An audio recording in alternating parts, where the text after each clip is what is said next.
नमस्कार दोस्तों। हर हर महादेव। उम्मीद है आप सभी मस्त होंगे और अपने अपने काम में व्यस्त होंगे। आप सभी का स्वागत है यहाँ पर, जहाँ आपको हर किताब का सार हिंदी भाषा में मिलेगा। किताबें हमारी सच्ची दोस्त हैं। आशा है कि आप सभी को ये पसंद आएगी। धन्यवाद और सीखना जारी रखें। आज हम कुछ खास स्रोतों पर एक गहन पड़ताल कर रहे हैं। ये स्रोत डेनियल क्लाइन की किताब every time I find the meaning of life they change it से जुड़े कुछ अंश और सारांश हैं। ये किताब ना जीवन के अर्थ की तलाश में एक बहुत ही व्यक्तिगत और मजेदार यात्रा है, सोचने पर मजबूर करती है। तो हमारे पास हैं क्लाइन के नोट्स, किताब के कुछ हिस्से और उसके जो मुख्य विचार हैं उनका एक सार। और इसमें वो मजेदार किस्सा भी है जब क्लाइन को कॉलेज के दिनों की अपनी पुरानी फिलॉसफी की नोटबुक मिली थी। उसमें एपिक्यूरस से लेकर कैमू जैसे बड़े दार्शनिकों के कोट्स थे और साथ में उनके अपने उस वक्त के नौजवान विचार भी। तो आज हमारी कोशिश यही रहेगी कि ये समझें कि उम्र और तजर्बे के साथ जीवन के मायने हमारे लिए कैसे बदलते जाते हैं। और ये दर्शन फिलॉसफी, सोचने का ये तरीका हमें जिंदगी को बेहतर ढंग से जीने में या वक्त के साथ आने वाले बदलावों को अपनाने में और वो जो अनिश्चितता होती है उसमें रास्ता खोजने में कैसे मदद कर सकता है। हम क्लाइन के नजरिए और उनके वो जो अनोखा हास्य है ना, उसके चश्मे से इन सब पर बात करेंगे। तो चलिए खोलते हैं इसे जरा। तो किताब का जो सबसे बड़ा आइडिया है वो ये कि जीवन का अर्थ कोई ऐसी चीज नहीं है जो फिक्स्ड हो, एक बार मिल गया और बस हमेशा के लिए वही रहेगा। नहीं, ये तो बहते पानी जैसा है, बदलता रहता है। क्लाइंट जब अपनी वो पुरानी नोटबुक देखते हैं ना, बरसों पुरानी, तो उन्हें यही एहसास होता है कि भाई जिन विचारों पर वो 20 साल की उम्र में सोचते थे, जो बातें तब एकदम गहरी लगती थीं, वही 70 की उम्र में आकर थोड़ी शायद बचकानी कहें या आज के लिए उतनी जरूरी नहीं लगती। ये बदलाव भी अपने आप में कितना दिलचस्प है। हाँ, और ये दिलचस्प तो है ही, पर ये बहुत स्वाभाविक भी है ना? आप सोचिए, जैसे जैसे हम जीवन में नए अनुभव लेते हैं, दुनिया को अलग नजरिए से देखते हैं, हमारी प्राथमिकताएं बदलती हैं। कभी करियर होता है, कभी परिवार, कभी कुछ और जरूरी लगता है। तो ये बिल्कुल नेचुरल है कि जीवन का अर्थ भी हमारे लिए इवॉल्व होता जाएगा, विकसित होता जाएगा। ये कोई फाइनल डेस्टिनेशन नहीं है कि बस पहुंच गए। ये एक सफर है जो हमारे साथ साथ चलता है। जैसे हम बदलते हैं, मायने भी बदलते हैं। क्लाइंट का अनुभव यही दिखाता है। बिल्कुल सही कहा। और यही एहसास उन्हें फिलॉसफी के बारे में भी होता है। उन्हें लगता है कि फिलॉसफी कोई जादू की छड़ी नहीं है कि घुमाई और सारे जवाब मिल गए। नहीं, बल्कि ये तो एक पुराने दोस्त जैसी है, एक साथी, एक ऐसी बातचीत जो उम्र भर साथ चलती है, हमारे अनुभवों के साथ बदलती है और हमें सोचने के नए ढंग देती है। उनकी उस नोटबुक में, जैसे आपने बताया, एपिक्यूरस थे जो शायद सरल जीवन की बात करते थे। नीचे थे जिनके विचार शायद ज्यादा क्रांतिकारी थे। कामू थे जो जीवन की एब्सर्डिटी पर सोचते थे। विटगेन्स्टाइन भी थे, भाषा और तर्क वाले। इतने सारे अलग अलग विचार। ये दिखाता है कि ये जो बातचीत है अर्थ की, ये कितनी फैली हुई है। हाँ, और अगर हम देखें कि दर्शन का, फिलॉसफी का असल मकसद क्या है, तो शायद यही है। ये हमें तैयार जवाबों की कोई लिस्ट नहीं देता, बल्कि ये हमें सोचने के लिए औजार देता है, सही सवाल पूछने की हिम्मत देता है और अलग-अलग फ्रेमवर्क, अलग-अलग नजरिए देता है। जैसे एपिक्यूरस शायद हमें सिखा सकते हैं कि भाई, खुशी बड़ी ऊंची चीजों में नहीं, शांति में है, गैर जरूरी इच्छाओं से मुक्ति में है। ये एक नजरिया हुआ। अच्छा। वहीं नीचे शायद हमें अपनी विल पावर, अपनी इच्छा शक्ति, अपने मूल्यों को खुद बनाने की चुनौती देते हैं। वो एक दूसरा नजरिया हुआ। तो फिलॉसफी कोई एक फिक्स रास्ता नहीं दिखाती, वो कई रास्तों पर सोचने और अपने लिए जो सही लगे उसे चुनने में मदद करती है। एक तरह से जीवन की जटिलताओं को समझने के लिए अलग-अलग लेंस देती है। लेकिन एक सवाल आता है मन में, क्या इतने सारे अलग अलग विचार, इतने सारे लेंस, ये कभी कभी कंफ्यूजिंग नहीं हो सकते? एक तरफ एपिक्यूरस कह रहे हैं शांत रहो, दूसरी तरफ नीचे शायद कह रहे हैं अपनी शक्ति पहचानो। इससे स्पष्टता आएगी या उलझन बढ़ेगी? ये बहुत अच्छा सवाल है, और हाँ, बिल्कुल उलझन हो सकती है, खासकर शुरुआत में। लेकिन शायद यही दर्शन की खूबसूरती भी है। ये हमें आरामदेह जवाबों में टिके रहने नहीं देता। ये हमें सोचने पर, तुलना करने पर और अपने अनुभवों की कसौटी पर इन विचारों को परखने के लिए उकसाता है।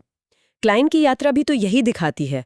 वो अपनी जवानी के विचारों पर सवाल उठाते हैं, उन्हें आज के नजरिए से देखते हैं। तो ये उलझन जो है ना, ये शायद विकास की पहली सीढ़ी है। ये हमें सिखाता है कि जीवन के अलग अलग पड़ावों पर अलग अलग विचार ज्यादा फिट बैठ सकते हैं।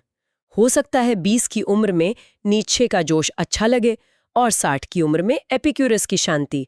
तो ये साथी भी बदलते रह सकते हैं। हाँ, ये बात तो है। और ऑनलाइन जिस तरह से इन गहरे और हाँ कभी-कभी उलझाने वाले विचारों को रखते हैं ना, वो कमाल का है। उनका अंदाज बहुत हल्का-फुल्का है, मज़ेदार। यहाँ ये वास्तव में दिलचस्प हो जाता है। किताब पढ़ते हुए लगता ही नहीं कि कोई भारी भरकम फिलॉसफी की क्लास चल रही है। ऐसा लगता है जैसे किसी समझदार मजाकिया दोस्त से बातें कर रहे हों, जो अपनी जिंदगी के किस्सों में ही फिलॉसफी बुन रहा है। कोई मुश्किल शब्द नहीं, कोई दिखावा नहीं, सीधी सरल और अक्सर हंसा देने वाली बातें। बिल्कुल। और ये जो हास्य है, ये सिर्फ अंदाज की बात नहीं है, ये अपने आप में एक गहरा संदेश भी देता है। हास्य हमें चीज़ों को एक खास दूरी से देखने में मदद करता है, हमें खुद को और अपनी मुश्किलों को बहुत ज़्यादा सीरियसली लेने से बचाता है। जब हम जीवन की थोड़ी बेतुकी बातों पर हंस पाते हैं ना, तो शायद हम उन्हें बेहतर तरीके से स्वीकार भी कर पाते हैं। और इसी से जुड़ी है विनम्रता, ह्यूमिलिटी, ये मानना कि भाई हमारे पास दुनिया के सारे जवाब नहीं हैं और शायद कभी होंगे भी नहीं। क्लाइन का हास्य इसी समझ से उपजता लगता है। वो दार्शनिकों के बड़े बड़े विचारों को लेते तो हैं, पर उन्हें इंसानी कमजोरियों और रोजमर्रा की जिंदगी से जोड़कर देखते हैं। इससे वो विचार ज्यादा सच्चे, ज्यादा अपने से लगते हैं। तो मतलब फिलॉसफी पढ़ते हुए हंस सकते हैं, ये सोचना ही शायद कई लोगों के लिए नया हो। अरे हंस सकते हैं, शायद जरूरी भी है, खासकर जब हम जीवन के इतने बड़े सवालों के बारे में सोच रहे हों। अर्थ, मृत्यु, खुशी। थोड़ी सी हंसी बोझ हल्का कर देती है, दिमाग को ज्यादा खुला रखती है। क्लाइंट्स हमें यही याद दिलाते हैं। और इसी खुलेपन और वो जो आपने कहा स्वीकृति के साथ क्लाइंट उम्र बढ़ने और मृत्यु जैसे गंभीर विषयों पर भी आते हैं। पर वो डर या उदासी को बढ़ावा नहीं देते, बल्कि वो इन्हें जीवन का एक स्वाभाविक, एक जरूरी हिस्सा मानते हैं और कहते हैं कि इन्हें एक तरह की कृतज्ञता और जिज्ञासा के साथ अपनाना चाहिए।